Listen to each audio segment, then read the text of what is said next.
I think it's just getting repetitions in that QB1 spot, right? You do your best to acclimate yourself throughout the work week if you're not in that first team by, and Mac is the ultimate professional.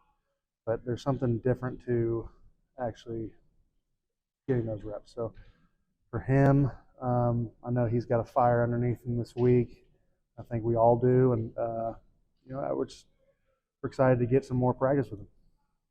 Challenging is this Detroit defense, and what looks do they present?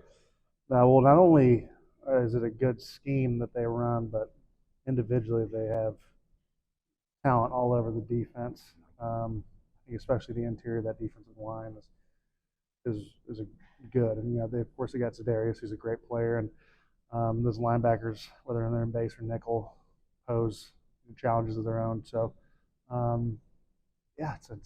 there's a reason why they're 8-1. If they play team football, and they rally around each other, and it'll be a great competitive atmosphere. We're going to have to match their intensity and understand that we're going into a hostile environment. Mitch, is it the usual fire of a pregame week, or is it a different fire based on maybe where you guys are at? Oh, I think it would be hard to say here, being 2-8 doesn't light another fire underneath you. And I think we're at a juncture in our season where we can go one way or another in regards to rallying around each other or dissipating into individuals. And I think we're going to do the former. And it's a really exciting thing to be a part of. And, all we can do is come in here and work. And I know that's a horse that's a beat dead, but it's the truth. We're professionals, and we haven't liked what we've been able to do, and so we're just going to look at individuals like myself. How can I be better? And then rally around each other, lean on each other. Because if you start being a recluse or kind of cutting yourself off from everyone else and just trying to go through the motions, is when it's going to get real miserable, and no one wants that to happen. How different is this for you? I don't know that you had an 8-loss season in your pro career. But this is it's part of the gig. It's part of the business. It's every team is kind of goes through their own challenges throughout the year.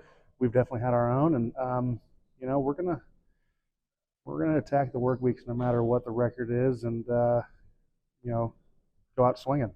If that's the case, maybe. In a situation like this, do you try to change things up, or do you just keep the same routine, same practice? Well, you try to change. I think you have to look at it pragmatically, which is you do have to change a little bit.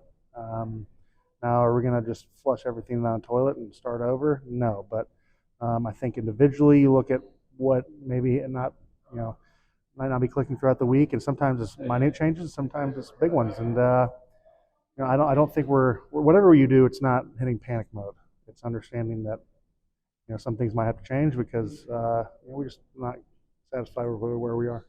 Mitch, you guys were all very critical of the offense's performance on Sunday. Kind of getting back to Mac Jones a little bit, how beneficial is it to have a guy that's kind of been in that role before, has that experience in bouncing back from these type of performances?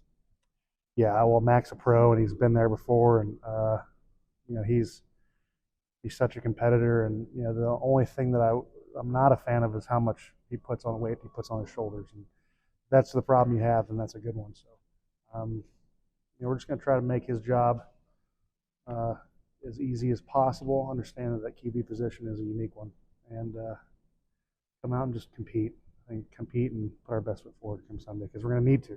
We're going to need to if we're going to want to win or have a chance to. The way you guys can help Mac out is to, obviously get the run game going. How much of a key and how important is that to get that moving so you can kind of maybe get some things started early and keep it rolling throughout the game? Well, I think if you saw last game, time of possession was a huge point of emphasis, right? Like, I don't know if it's so much the run game, but we got to find a way to stay on the field or give our defense a little bit of a chance to take a breather, because that wasn't fair to anyone, and it wasn't a secret. We felt it on the sidelines.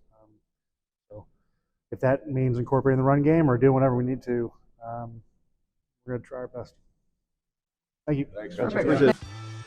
Hey, Mia here, and thanks so much for watching 1010XL Jaguars. For even more coverage of the Big Cats, be sure to subscribe to 1010XL Jaguars.